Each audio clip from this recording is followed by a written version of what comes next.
Well, how I came to know Jesus was a very young age. When I was probably 6, 7, 8 years old, I can remember walking to church with my mom and saying, well, how do I get to heaven? And she would say, well, you just have to do more good than bad. And I said, well, what happens if I do more bad than good? Because I had a younger sister. I'd hit her, I'd pull her hair, cause her to cry.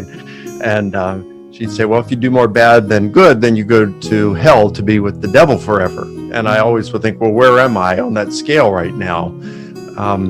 When I was 10 years old, I was at church one Sunday, and they brought in a magician. And what he would do are some magic tricks, illusions, whatever you want to call them. But he would use them as illustrations to explain the good news about Jesus, that it wasn't something that we earned to get to heaven. It was what Jesus did for us by dying for us on the cross and paying the penalty for all that we did wrong.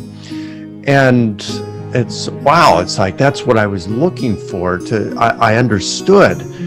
And he gave an invitation, and I remember 3 of us went forward to give a public proclamation that we were trusting Jesus and we're going to follow him.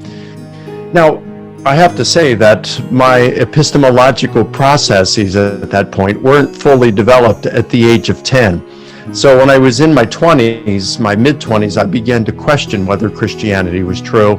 And it was at that point that I started to look at the evidence. And Gary Habermas, a philosophy professor, pointed me in the direction of the historical evidence for Jesus's resurrection. And that's how I got interested in this topic.